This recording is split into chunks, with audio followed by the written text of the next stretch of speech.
Irmãos, hoje, pela graça de Deus, nós começaremos uma nova série que é intitulada Amando a Deus acima de tudo. E o nosso objetivo é olhar para o resumo dessa frase, o amor ao nosso Deus acima de todas as coisas, através da sua lei. Nós teremos o privilégio de aprender e para outros relembrar o que significa a manifestação desse amor. Nós iremos hoje falar sobre um aspecto tão importante, que é não ter outros deuses diante do Senhor. No próximo domingo, o pastor Jean estará falando sobre não fazer imagem de escultura. Depois nós teremos o pastor Gessé, ele irá falar sobre não pronunciar o nome do nosso Deus levianamente. E no quarto domingo, no último domingo desse mês, nós teremos o pastor Marcos falando de algo que é tão negligenciado e esquecido por crentes aí pelo Brasil afora, que é a guarda do dia do Senhor.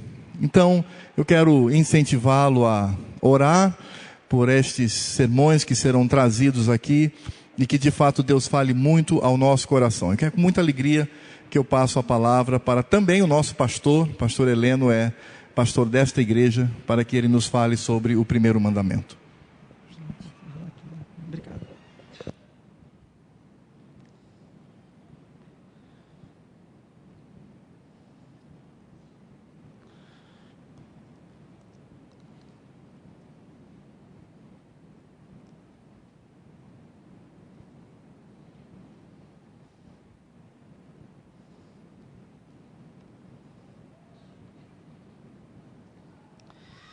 Queridos, é um prazer estar com os amados, depois de algum tempinho, sem estar aqui aos domingos, mas às quartas-feiras, e poder compartilhar da palavra do Senhor sobre esse tema que é atualíssimo. O tema dos 10 mandamentos é um tema que deve ser buscado, almejado por todos nós. A palavra de Deus sempre é atual. A palavra de Deus, ela traz a verdade para a nossa vida.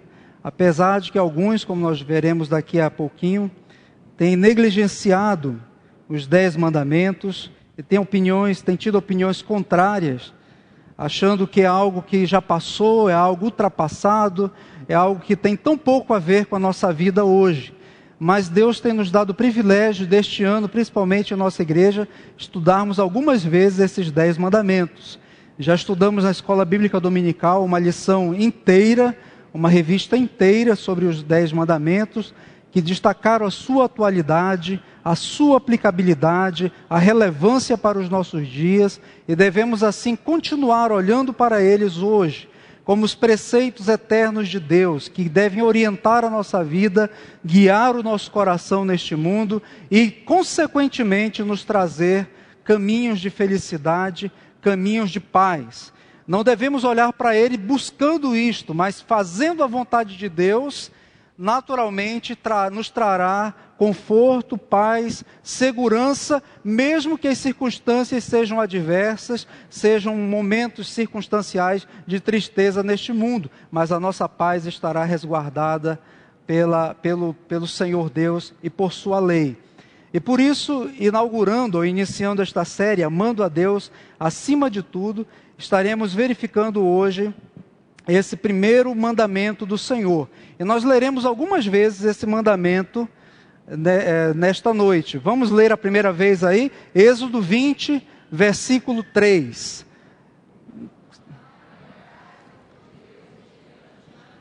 Vamos ler mais uma vez? Pronto, você já deve ter decorado o primeiro mandamento. Bom seria que cada domingo nós fôssemos decorando, né, um dos mandamentos, mas esse aí já está decorado, eu acredito, não é? Não terás outros deuses diante de mim. Um livro que foi lançado ano passado, de um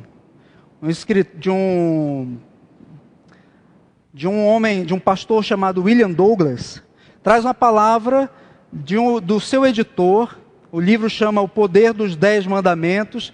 Foi lançado pela editora Mundo Cristão, ano passado.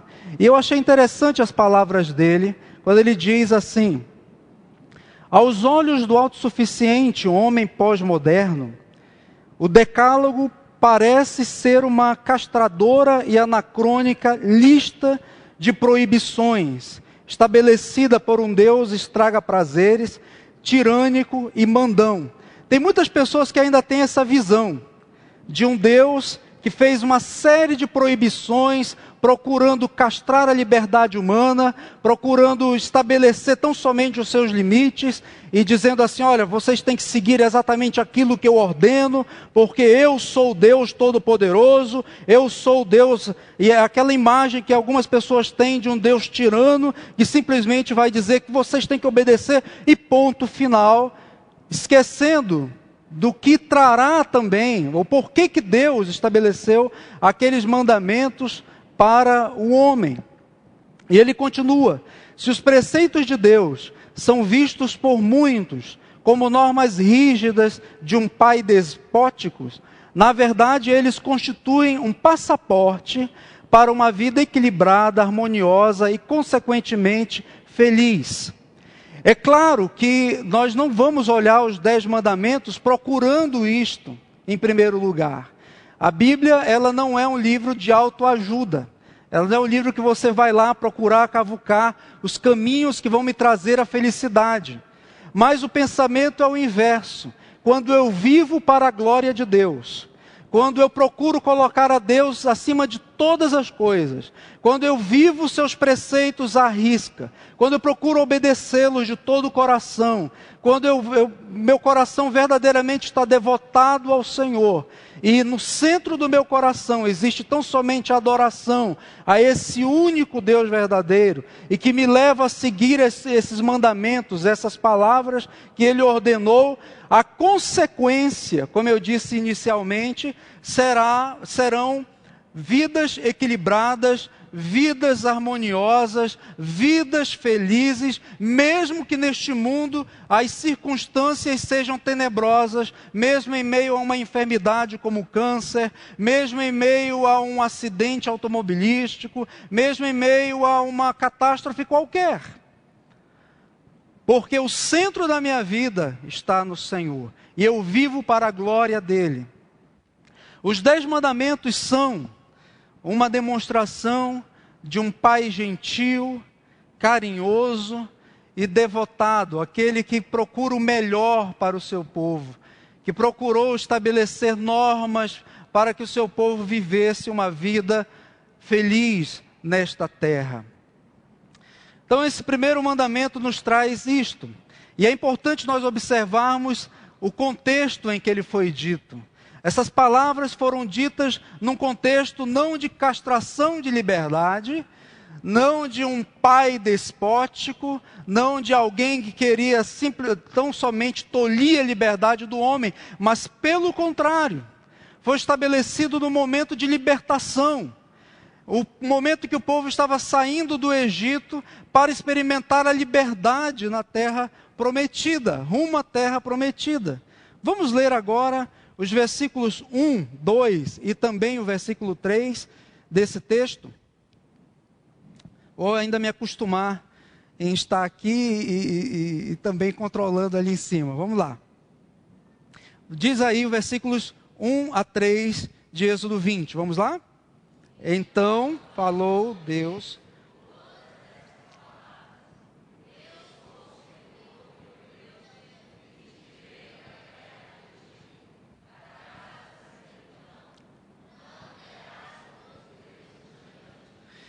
Deus falou estas palavras. Aliás, nós conhecemos os 10 mandamentos, nós chamamos de 10 mandamentos, mas ele é conhecido também como Decálogo. São 10 palavras, Decálogo. Essas 10 palavras foram anunciadas exatamente no contexto de libertação.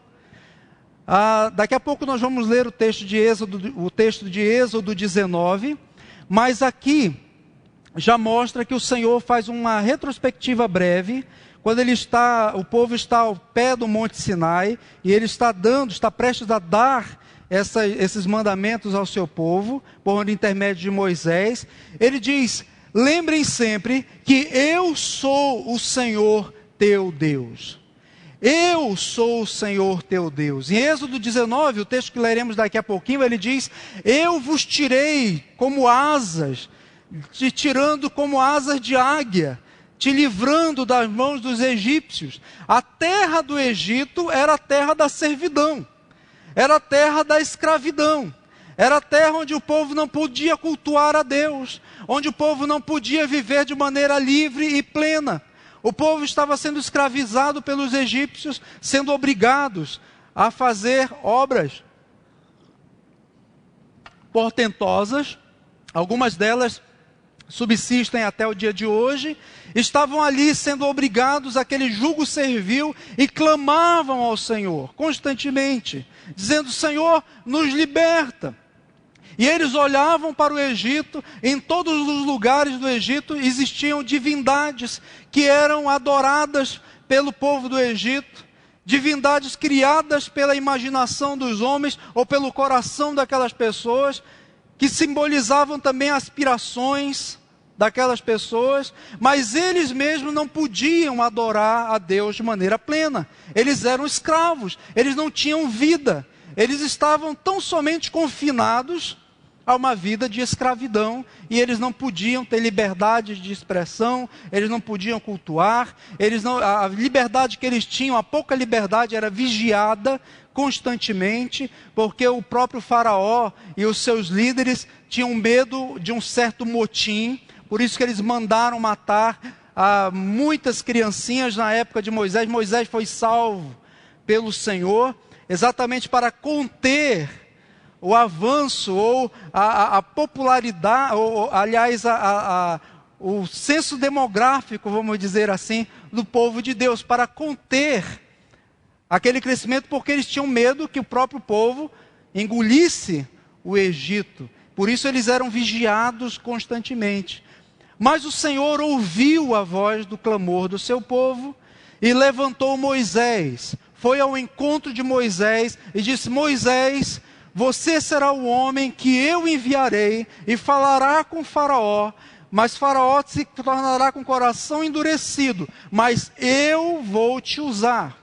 E Moisés foi até Faraó, o confrontou muitas vezes, ele não ouviu a voz do Senhor, e Deus enviou então aquelas 10 pragas.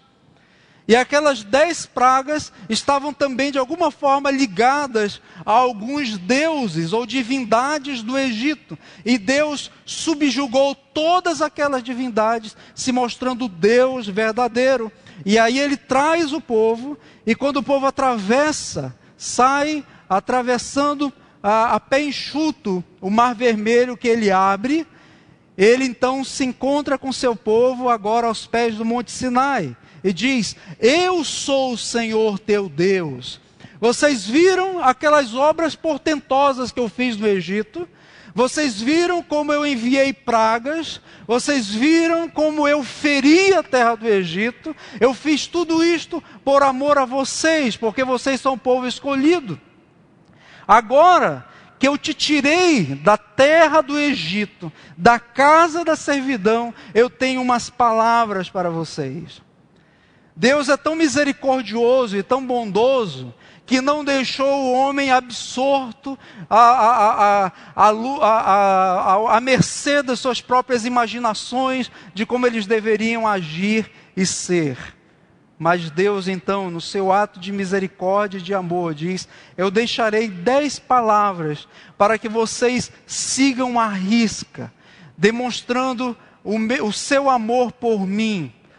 E por amor a vocês mesmos, para que vocês não se destruam nessa terra que vocês estão prestes a encontrar. Porque Deus sabe que o homem entregue a si mesmo, aos desígnios, aos desejos do seu próprio coração, ele se autodestruirá. Então Deus orienta. Essa liberdade que deveria ser vivida pelo povo e também compartilhada. Aqui nós encontramos nesse contexto ainda dos 10 mandamentos, Êxodo 19, como Deus estava também a partir do seu povo, olhando o seu povo, também vendo os corações de pessoas que estavam escravizadas em outras nações e que Israel também deveria ser um instrumento de Deus para levar a luz a essas nações. Vamos ler aí, Êxodo 19, versículo 4 a 6. Tendes visto o que fiz aos egípcios,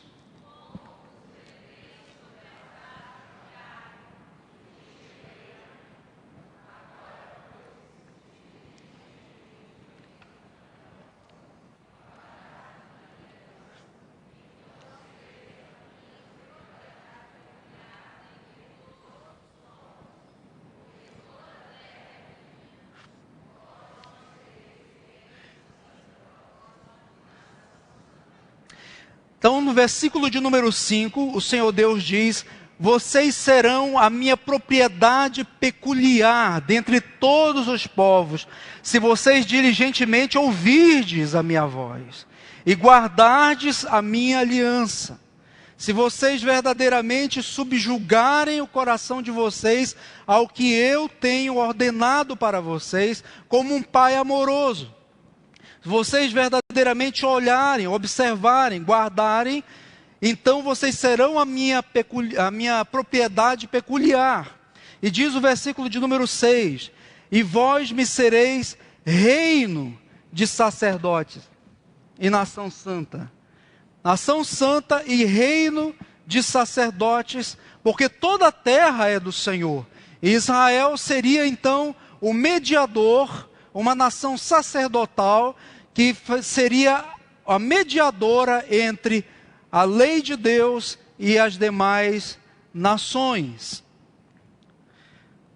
Essa liberdade, ela seria sentida pelas demais nações e também deveria ser testemunhada a essas nações. Como nos diz lá o texto de Deuteronômio, capítulo 4, versículos 6 a 8. Guardai-o, pois, e cumpri-os, porque isto será a vossa sabedoria. Deus está falando aqui sobre as leis, sobre os estatutos, sobre os mandamentos que Ele estava dando ao seu povo. Este será a vossa sabedoria e o vosso entendimento perante os olhos dos povos, que ouvindo estes estatutos, quando esses povos prestassem atenção nos estatutos que estão sendo ditos ali e que guiam a vida de vocês, dirão: certamente este grande povo é o quê? É interessante como algumas pessoas têm a tendência de achar assim, ou até de dizer assim: olha, eu sigo a Bíblia, mas claro, tem aqui algumas questões que são científicas, mas pela fé eu aceito algumas questões bíblicas, como se a sabedoria deste mundo fosse mais sábia do que a sabedoria de Deus. E Deus mostra na sua palavra exatamente que é o contrário. Quando seguimos a lei do Senhor, ou os mandamentos do Senhor, que existem há muitos anos, há muitos séculos, há alguns milênios, estão sendo aí testados e aprovados, mostram tão somente um caminho a se seguir, enquanto o conhecimento dos homens vai se tornando cada vez mais relativo ao sabor dos ventos e ao sabor das modas, das invenções a cada momento.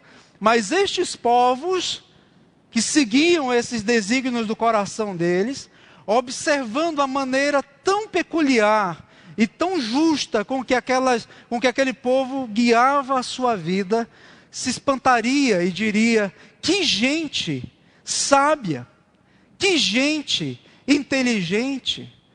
Queridos, como nós precisamos almejar que as pessoas olhem para nós, para a maneira como nós guiamos a nossa família, para a maneira como nós lidamos com os conflitos no nosso lar, com os conflitos com os nossos filhos, como os ensinamos a andar nos caminhos do Senhor, ensinando-os a serem respeitosos, homens de bem na sociedade, porque temem ao Senhor, pudessem olhar para nós e dizer também: como é que vocês conseguem?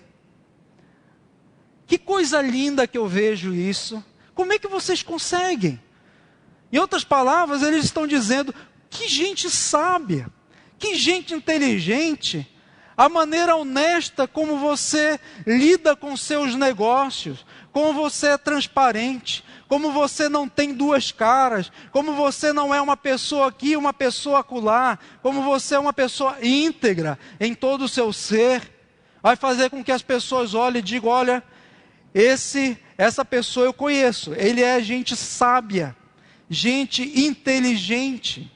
E aí então as pessoas estarão cada dia mais sensíveis a nos ouvir sobre esses estatutos e esses mandamentos do Senhor, porque também era o propósito do Senhor que o povo, observando os mandamentos e estatutos, se perguntassem: como é que vocês são, de onde vem tanta sabedoria, de onde vem tanta inteligência? E aí é o momento certo e o momento chave que você pode apresentar o Evangelho. Pois que grande nação há, e tem deuses tão chegados a si como o Senhor nosso Deus, todas as vezes que o invocamos, diferente das demais nações, que tinham deuses distantes, que mandavam sacrificar crianças, deuses distantes que estavam alheios à vida do seu povo, e que o povo vivia o tempo todo amedrontado, tendo que fazer algo, porque senão a ira daquele Deus viria sobre eles. E o povo de Deus, o povo de Israel, sempre experimentou um Deus achegado a si, um único Deus, mas achegado a si, cheio de amor e de compaixão, toda vez que era invocado, estava presente ali. E que grande nação há, que tenha estatutos e juízos tão justos como toda esta lei que hoje vos proponho. Estatutos e juízos justos. Esta é a lei do Senhor. Uma lei que traz uma liberdade de um pai amoroso, que diz: filhos, vocês andem dentro desses preceitos que eu tenho estabelecido para vocês. E vocês sempre terão os seus olhos iluminados para andarem nesses caminhos que vocês estão andando nesta terra.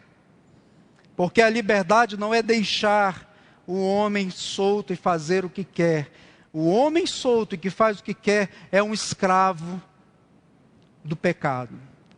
Mas um homem que teme ao Senhor e que anda segundo a sua lei é um homem livre, porque reconhece a escravidão de onde veio e sabe que o Pai deu esses caminhos de liberdade para ele. Mas vamos voltar aqui ao nosso texto. Aquela nação estava cercada de divindades por todos os lados. O povo havia saído do Egito, e eles estavam aqui, do lado mais acima do seu vídeo. Eles estavam saindo daquele contexto de vários deuses do Egito. Eu coloquei aqui o nome de alguns deles. E eles estavam entrando na terra de Canaã. Ou eles estavam indo para a terra de Canaã. Uma terra também habitada por povos que temiam a vários deuses. Colocado agora nessa parte inferior. Vários deuses. Então uma nação, como a nação de Israel, seria a única nação no meio daquele povo, ou no meio daqueles povos, com um único Deus, verdadeiro. E Deus disse: vocês não vão ter outros deuses diante de mim. Vocês temerão apenas a mim, porque cada um desses deuses, dessas divindades que foram criadas pelo coração daqueles povos, pelo coração das pessoas, na realidade são aspirações, são desejos, representam dúvidas que aquelas pessoas tinham. Por exemplo, Ísis, a deusa do amor no Egito, ou então Hathor, festa, alegria. Nós queremos sempre ter festa, queremos sempre ter alegria, então nós vamos vamos criar aqui, deve ter um Deus que se importe com a alegria, com a festa. Então, Hathor, deve ter um Deus que se importe com amor, Ísis, e de maneira que o ser humano, no seu coração natural, do homem natural, cria várias divindades e procura estabelecer a sua vida em devoção a essas divindades, procurando fazer com que elas lhe satisfaçam de alguma maneira. Só que cada uma dessas divindades, na realidade, só são frutos do egoísmo do coração dos homens, e que Satanás se aproveita disto, vai por trás dessas divindades e escraviza ainda muito mais as pessoas. Por isso eles criavam esses vários deuses, como da chuva, da praga e da cura, do sol, da fertilidade, da guerra, do amor, do conforto, da desordem, da justiça, dos mortos. E cada um dos povos desenvolvia o seu panteão de deuses que eles estavam devotados a eles, muitas vezes. Mas o Senhor Deus disse: não, vocês terão apenas um comando. O seu prazer estará em mim. Vocês não dedicarão as suas vidas a buscar festa e alegria tão somente. Nós vamos olhar um pouquinho mais sobre isto nesta noite. Interessante que Jesus Cristo, quando estava... E aí novamente a nossa pergunta, né? Agora a pergunta: a quem você adora? Não terás outros deuses diante de mim. Jesus Cristo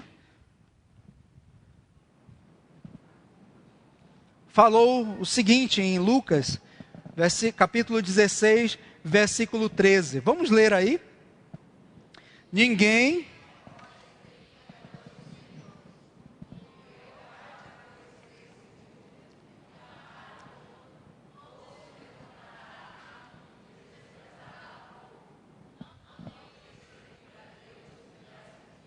O que eu acho interessante nesse texto, ou intrigante nesse texto de Lucas, é porque aqui, diferente de Mateus, em Lucas, a palavra que foi traduzida por riquezas é a palavra de uma das divindades daqueles dias, que era a divindade relacionada à riqueza, que os homens se devotavam e adoravam, que é Mamon. Ninguém pode servir a dois senhores, porque ou há de aborrecer-se de um e amar ao outro, ou se devotará a um e desprezará ao outro. Não tem como você servir, aí Jesus falou, a Deus e a Mamon. Você não pode ter uma vida dividida. Você não pode dizer assim: eu adoro a Deus, mas na prática minha vida toda é dedicada ao acúmulo das riquezas. E o contexto aqui é de idolatria. E é interessante que no nosso pensamento, nós pensamos sempre idolatria naquele aspecto da construção da imagem, que o pastor Jean falará no próximo domingo, e que a pessoa vai diante daquela imagem, se prostra diante daquela imagem, faz uma oferenda àquela imagem. Aí eu digo, isso aí é idolatria. Mas Jesus está falando aqui como a idolatria é algo muito mais sutil do que poderíamos imaginar. Porque a idolatria está ligada ao coração, a quem eu estou dedicando a minha vida. A maneira como eu faço as minhas escolhas. Esse Deus Mamon, ele é um Deus que exige devoção. Há pessoas que vivem a sua vida o tempo todo procurando ganhar mais dinheiro, se devotando em ter mais dinheiro, adorando o dinheiro. Podem pegar emprego de manhã, emprego de tarde, emprego de noite, e se tiver um bico para fazer de madrugada, ele vai fazer. E se você perguntar por quê, é porque eu estou cheio de conta para pagar, é porque eu tenho que fazer isto, é porque eu preciso ampliar os meus negócios. E ele tem quase que uma veneração a esse Deus. Ah, mas ele é dizimista fiel. Ah, mas ele está todos os domingos, ele não falta uma escola dominical, culto de quarta-feira ou então vigília, ele está lá o tempo todo. E Deus está dizendo, olha, essa divindade chamada Mamon, a riqueza, ela exige uma devoção, uma dedicação tremenda. As pessoas trabalham por isso, elas lutam por isso, porque elas acham que essa divindade promete segurança para elas. Se elas têm dinheiro no bolso ou a conta bancária está cheia, então está tudo em paz, está seguro, porque eu possuo dinheiro tranquilamente para eu me manter sem trabalhar nos próximos 3 anos. E aí ele está em segurança. Essa divindade, Mamon, que é uma divindade atual, atualíssima, ela continua orientando vocações. As pessoas não se perguntam mais, Senhor, o que tu queres, o que tu queres que eu faça nesta sociedade? Qual é o meu papel nesta sociedade? Será que é ser um médico, um advogado, um professor? Qual é o que eu posso contribuir, Senhor, neste mundo com o mandato cultural que o Senhor me deu para com este mundo? Qual é o meu papel? Não. Vai olhar lá a lista, deixa eu ver aqui quais são as profissões mais bem remuneradas que existem no mercado. Ah, deixa eu ver aqui, não, professor está fora. Deixa eu ver aqui, opa, esse aqui parece ser uma coisa boa. Opa, esse aqui, não, mas esse aqui o ganho é maior. Você já viu isso em algum lugar? Quem está orientando as vocações? Percebem, queridos, como é algo sutil?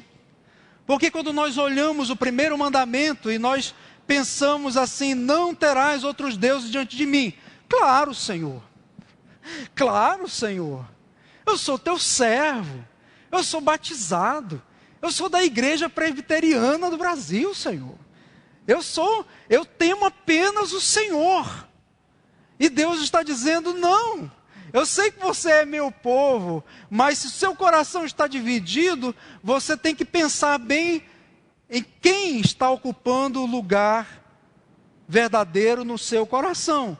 Porque você pode estar profundamente enganado, você pode estar servindo a um outro Deus, pensando que você está servindo a um, está se dedicando a outro. Aí Lucas 16, versículo 13. Cria um modelo de família, onde os pais já não são propriamente aqueles que vão educar os seus filhos, acompanhá-los, orientá-los, não. Isso aí agora é deixado a cargo das babás ou a cargo de outras pessoas, porque nós precisamos acumular mais riqueza, até para dar um futuro melhor para meus filhos. E aí o parâmetro familiar vai mudando. Um outro modelo de família vai surgindo, com crianças cada vez mais que não respeitam a autoridade dos pais, porque não as vê em casa, e aí não tem jeito dele não levar esse modelo para o colégio, para outros lugares. Por isso que nós vemos, de maneira geral, essa desestruturação na questão da autoridade, do respeito à autoridade nas escolas, e a reclamação dos educadores. Por quê? Aí os educadores vão dizer, porque os pais estão dizendo, e a responsabilidade de educar os seus filhos, e os pais estão dizendo, mas vocês têm que fazer isto mesmo, porque nós não temos tempo, nós estamos lutando pela nossa família. Cria um modelo de família orientado por Mamon. Esse Deus, essa divindade, Mamon, ela também provoca um temor. Pode ser que eu fique desempregado. Pode ser que eu fique doente. Então eu preciso me dedicar mais. Então eu preciso me devotar mais. Percebem, queridos, como Jesus não jogou a esmo essas palavras? Claro que não. E Jesus aqui, de alguma maneira, está invocando o primeiro mandamento em Lucas 16, 13. Eu estou apenas exemplificando isso para os amados. Não terás outros deuses diante de mim, porque senão você vai se devotar a um e desprezar a outro. Você vai seguir a um e vai desprezar o outro. Você vai seguir as orientações de um e não vai dar a atenção ao outro. Então não basta apenas professar a Deus e o amor a Jesus Cristo. É preciso viver de acordo com a sua palavra. E aí assim, olha, mas eu não posso deixar de ter aquela comissão, ou eu não posso deixar de ter. E aí nós ficamos pensando, mas quem está no comando dessas decisões? É Mamon ou é Deus? Quais são os princípios norteadores, orientadores da nossa vida, queridos? E em nome dessas divindades, nós vamos fazendo concessões éticas, pessoais, e vamos seguindo por uma rota que leva, muitas vezes, famílias a colisões. Porque nós estamos tendo outros deuses, ou fabricando, ou criando outros deuses, além do Senhor.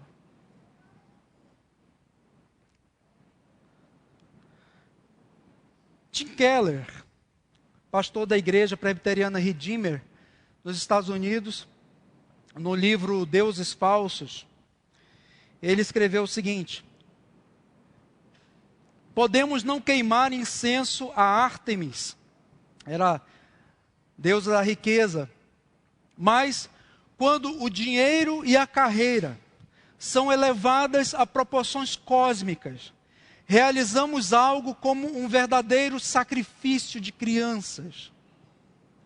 Preste atenção nisso, porque nós achamos que sacrifício de criança é coisa de Marduk, é coisa dos deuses lá da Babilônia ou de outras divindades que exigiam sacrifício de crianças. Nós realizamos algo como um verdadeiro sacrifício de criança, negligenciando a família e a comunidade para conquistar um lugar mais elevado no mundo empresarial e angariar, melhor dizendo, riquezas e prestígio. Pessoas que em nome das riquezas, e não é só riqueza, às vezes é o poder, é o prestígio. As crianças, como eu acabei de falar, são sacrificadas no altar desses deuses. E nós colhemos no futuro, e já estamos colhendo no presente, tantos adultos ou adolescentes, e vão se tornar adultos alguns, que se não for a misericórdia do Senhor, continuarão mortos, sacrificados, por causa do desamor e da devoção de seus pais a certas divindades. Lá em Ezequiel 14:3, o Senhor faz uma denúncia grave aos anciãos do seu povo. O que ele disse? Vamos ler aí?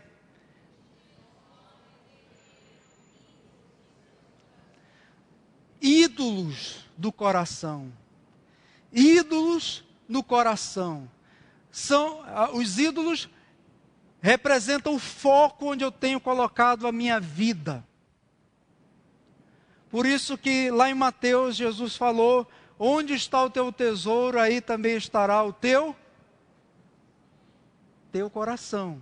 Aquilo que você valoriza, aquilo que você preza, aquilo que você verdadeiramente quer para a sua vida e orienta a sua vida, aonde você coloca a sua força nisso, ali estará o seu coração. Se é na lei do Senhor, se é dizer, Senhor Deus, eu me oriento pela tua palavra e sigo a tua lei, ali estará o teu coração. Mas em qualquer um outro, nós podemos estar fabricando os deuses modernos, deuses dos nossos dias.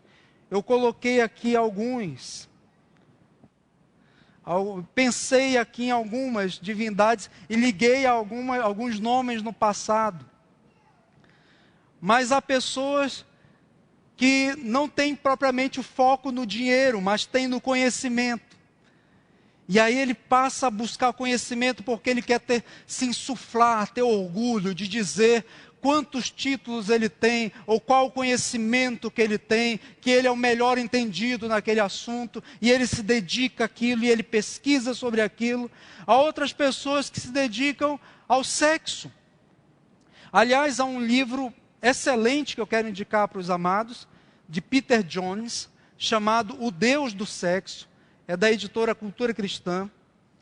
Esse livro, O Deus do Sexo, mostra, Peter Jones escancara como a nossa sociedade se encontra erotizada, como as decisões das pessoas são em torno do sexo, como os sites promovem isso, as revistas promovem isso, os outdoors promovem isso. Às vezes é uma propaganda simples de uma bolsa feminina, mas tem que ter uma erotização ali.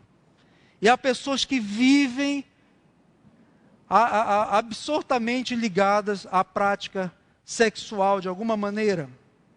Há pessoas que são devotadas ao dinheiro, estão servindo a Mamon. Há pessoas que são obcecadas pela eterna juventude. E aí elas se dedicam, elas fazem aplicações, elas fazem muitas coisas. Eu não estou dizendo, queridos, que isso é pecado.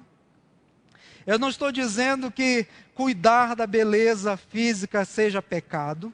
Eu não estou dizendo, por exemplo, de que ir à academia seja pecado. Eu não estou dizendo de que ir a uma clínica de estética e fazer uma limpeza de pele ou fazer algumas aplicações seja pecado. Eu estou falando daquelas pessoas que exageradamente vivem em torno desta prática de querer ter o corpo perfeito, de querer ter a eterna juventude, e que para isso quase que se fazem numa outra pessoa. Há mulheres, estava lendo uma vez numa revista, que chegam a tirar costela, fazer a operação para tirar uma das costelas para afinar ainda muito mais a cintura. E há outras que fazem coisas, e homens também, não é só mulher não, homens também. Então eu estou falando dessa febre dos nossos dias, que não é de buscar a saúde para o corpo, que isto aí é saudável, e Deus quer. Mas é de cultuar o corpo, é de mostrar o corpo, é de dizer, eu não estou velho assim, olha só como eu estou com o corpo sarado. Tanto homens quanto mulheres, pessoas que vivem nessa luta frenética em torno disso aí, faz com que o seu Deus seja a busca pela beleza e pela sua juventude. Na realidade, são devotos de Afrodite e devotos de Hebe. Hebe e Afrodite, Mamon, Eros, Atenas, continuam sendo adorados hoje em dia. Nêmesis, da vingança, pessoas que não conseguem perdoar e que vivem em torno da vingança, de alguma forma prejudicar aquela pessoa. Outros, Hefesto, que é essa divindade do fogo, da metalurgia, que é ligada ao trabalho. Pessoas que vivem trabalhando e que não têm tempo para o lazer, que não dedicam tempo para a família, são deuses. Estes homens ergueram ídolos em seus corações. E isto é pecado aos olhos do Senhor, amados.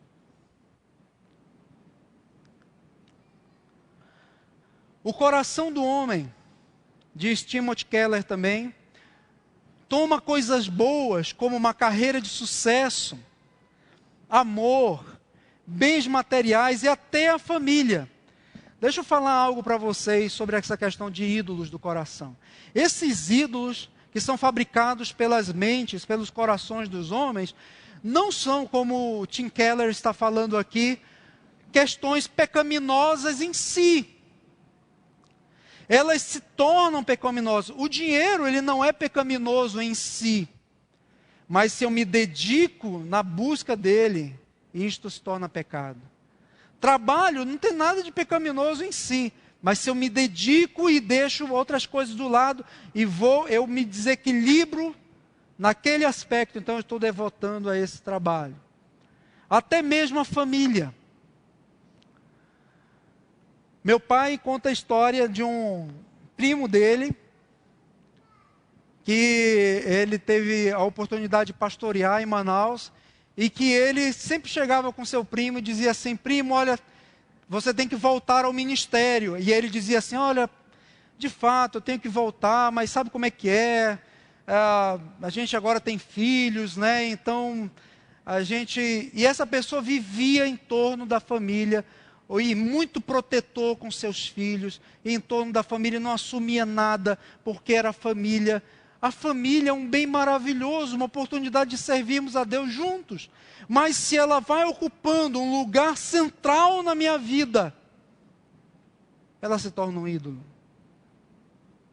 E aí meu pai, então, uma vez disse assim: olha, se esse é o problema de você se dedicar um pouco mais ao Senhor, vamos orar. Ah, vamos, pastor, vamos sim. Vamos orar para que Deus tire um dos teus filhos, para ver se você tem mais tempo para adorá-lo, para servi-lo. Que é isso, pastor? Mas não é eles que estão te impedindo de viver uma vida plena para o Senhor em todos os sentidos? E ele entendeu o recado. Graças a Deus. Se fizermos disso tudo os nossos bens últimos, o nosso coração as diviniza como se fossem o centro da nossa vida, porque achamos que podem nos dar significado e proteção, segurança e satisfação se os alcançarmos. Há mães que são tão dedicadas a seus filhos, mas tão dedicadas a seus filhos, que esquecem do marido. E aí é o pecado maior, porque a esposa, mulher, mãe, ouça bem do que eu vou falar, a sua prioridade número 1 na família não são seus filhos, é a dedicação ao seu marido e vice-versa. E quando vocês estiverem assim dedicados um para o outro, seus filhos naturalmente serão abençoados por Deus, porque vocês terão olhos também para eles.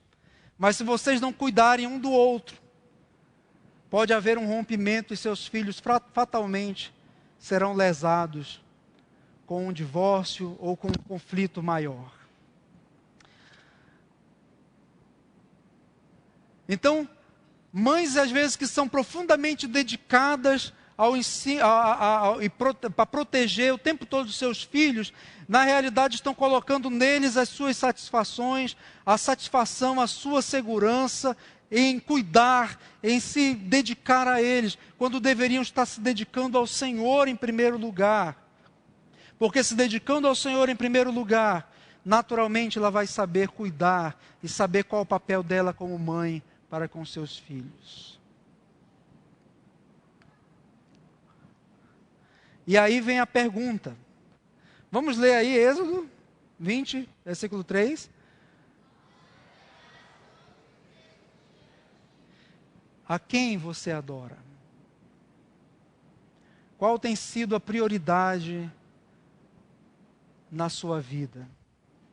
Como você tem tomado decisões? Como você tem seguido o rumo da sua vida, da sua família, no seu trabalho? Eu achei interessante uma palestra que um homem chamado David Foster Wallace, é um novelista, ensaísta norte-americano, foi, porque ele se suicidou aos 46 anos de idade. Ele proferiu uma palestra como paraninfo em uma turma, numa universidade nos Estados Unidos, um jovem brilhante da sua época, e ele era ateu. E ele fala algo interessantíssimo, porque ele dizia, eu sou ateu, e ele passou 20 anos lutando com uma depressão, até que também as consequências da sua fé no ateísmo levaram à desgraça de sua vida, até que um dia o encontraram enforcado. Mas ele disse isto numa palestra para uma turma na qual ele era o paraninfo, que eu achei muito interessante. Na trincheira do dia a dia não há lugar para o ateísmo. Não existe algo como não venerar. Todo mundo venera.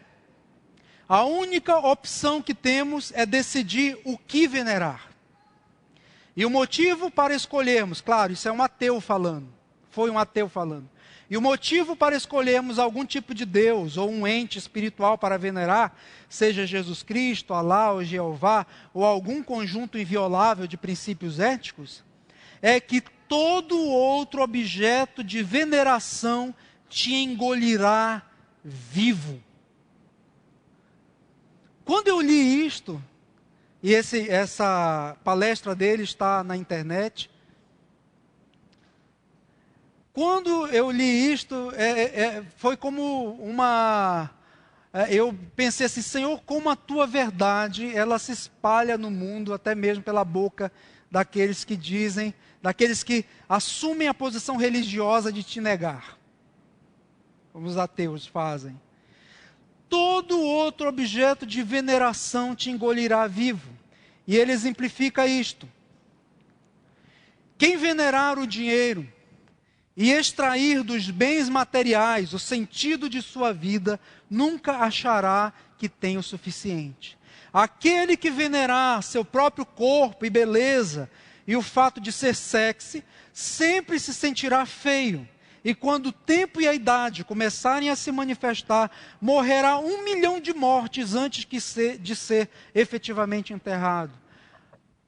Ao venerar o poder, você se sentirá fraco e amedrontado e precisará de ainda mais poder sobre os outros para afastar o medo. Venerando o intelecto, sendo visto como inteligente, acabará se sentindo burro, um farsante na iminência de ser desmascarado, e assim por diante. Esse homem estava dizendo, em outras palavras, para aquelas pessoas, não, vocês não podem ter outros deuses, qualquer outra divindade que vocês tenham, no lugar de Jesus, ou no lugar, e aí ele vai para aquelas outras divindades lá. Mas nós podemos fazer um pensamento, uma reflexão sobre isto. Qualquer uma outra divindade que um homem escolha viver, como essas aqui para venerar, no lugar do Deus vivo e verdadeiro, engole a pessoa viva. Querido, por isto que nós temos que nos perguntar, a quem eu estou adorando de fato? Onde estão as prioridades do meu coração? Não terás outros deuses diante de mim. Que deuses você tem fabricado no seu coração que precisam ser destruídos, que precisam ser aniquilados? Só Cristo pode aniquilar esses deuses do seu coração.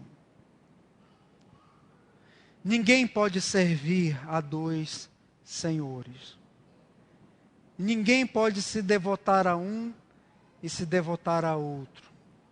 É momento, queridos, de nos voltarmos tão somente para o nosso Deus, que na sua sabedoria infinita, que na sua graça bondosa, deixou esse primeiro mandamento para nós, para que nós tivéssemos felicidade, para que esses ídolos deste mundo, que são fabricações não só do nosso coração, mas fabricações do nosso tempo, para que esses ídolos não nos engulam vivos, não nos devorem, não nos destruam.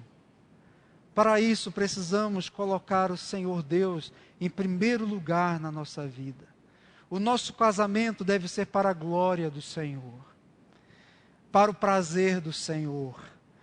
O meu emprego deve ser para a glória do Senhor, para o prazer e deleite do Senhor. As minhas finanças ficaram, meu Deus, para a glória do Senhor, são para isto. A minha família não é para o meu bem-estar pessoal. A maneira como eu dirijo são para a glória. A maneira como eu me porto na universidade ou no colégio são para a glória do Senhor. A maneira como eu lido com meus relacionamentos interpessoais, com a minha vizinhança, no meu trabalho, são para a glória do Senhor. O Senhor Deus deve ser o Senhor de tudo. Não deve ter departamento nenhum na minha vida, ou lugar nenhum na minha vida onde Ele não seja o Senhor. Vamos ler novamente Êxodo 20, versículo 3, para encerrarmos. Não terás outros deuses diante de mim. Eu gostaria de orar por você neste momento, por todos nós. Porque eu sei que lidar com esses ídolos dos nossos dias não é algo fácil. Mas eu quero lhe dar uma palavra de esperança. Você que não tem ainda Cristo como Senhor e Salvador de sua vida. Assim como o Senhor Deus libertou o seu povo da escravidão do Egito. Assim como o Senhor Deus libertou o seu povo da escravidão do pecado. O Senhor pode te libertar também desses deuses, desses falsos ídolos, onde você tem colocado esperança, onde você tem achado que servindo a esses deuses, se dedicando tanto a eles, você vai ter uma vida de sucesso, uma vida plena. E Deus está dizendo, não, encontre o deleite em mim. Nos momentos de incerteza, queridos, quando nós temos o Senhor Deus como centro da nossa vida, o nosso coração pode, num determinado momento, até se amedrontar um pouquinho. Mas quando nós oramos ao Senhor e dizemos, Senhor, tem misericórdia de mim diante desse problema que eu tenho vivido. Vem a paz de Cristo, inunda o nosso coração com algo indizível, com algo que eu não posso explicar.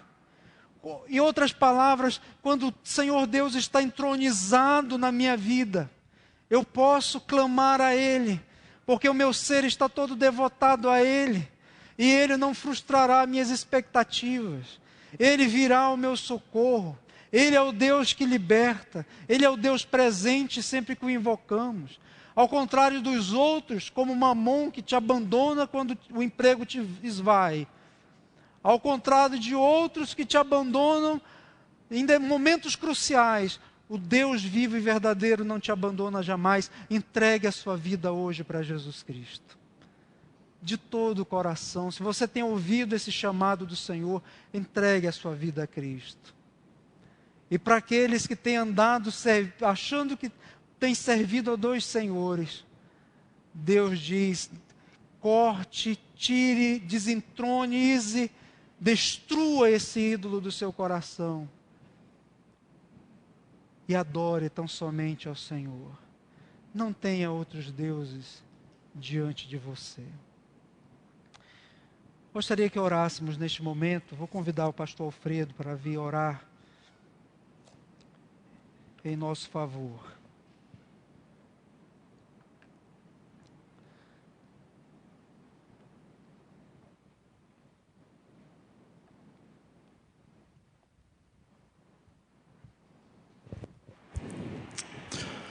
Senhor Deus e Pai, nós queremos louvar o Teu santo nome por aquilo que ouvimos nesta noite. A Tua palavra, ela nos alegra, porque ela é capaz de quebrantar o nosso coração e fazer com que sejamos reerguidos por Tuas mãos. Meu Pai, a minha oração é que esta palavra, ela encontre eco em todos os corações aqui presentes. e que de fato homens e mulheres não tenham outros deuses na vida. Ó Senhor, ouvimos palavras duras aqui esta noite, como por exemplo oferecer os nossos filhos a deuses estranhos, quando não temos a responsabilidade de criá-los, quando nós trocamos esta bênção por uma carreira que por se colocar no lugar de Deus se torna maldita na nossa vida. Aprendemos aqui que há muitos deuses, ó Deus, que se levantam diante de nós, mas pedimos para que tenhamos no coração sempre o desejo de amar ao Senhor acima de todas as coisas, e que o Senhor de fato seja o nosso alvo de amor. Por isso, ó Deus, isto requer coragem da nossa parte. Coragem muitas vezes de abandonar um emprego. Coragem muitas vezes de cortar na carne, ó Deus, tantos deuses que impregnam como parasitas, sugando, ó Deus, a nossa vida, sugando, ó Deus, a nossa vitalidade. Por isso, dá-nos esta coragem, Senhor. Dá-nos esta coragem de decidir. Sabemos que a Tua lei é loucura e escândalo para o mundo, mas nós não somos do mundo e nem queremos ser influenciados por ele. Mas queremos viver, ó Deus, a verdade do Evangelho. Queremos ser conservadores da Tua lei, conforme a Tua palavra nos ensina. Que esse tempo, ó Deus, em que estaremos meditando sobre o nosso amor para contigo, de fato venha a ser grande bênção para a Tua igreja, através dos Teus servos, como hoje fomos abençoados. E que a graça do Senhor Jesus, o amor de Deus Pai, a comunhão, a consolação e todos os ministérios do Espírito Santo estejam sobre a minha vida, sobre a vida deste povo aqui reunido e sobre a vida do povo de Deus espalhado por essa terra, que vive uma contracultura, que vive uma loucura, que vive um escândalo a Deus para o mundo, mas que com estas atitudes glorificam o Teu santo nome. Oramos agora, no nome do Senhor Jesus. Amém.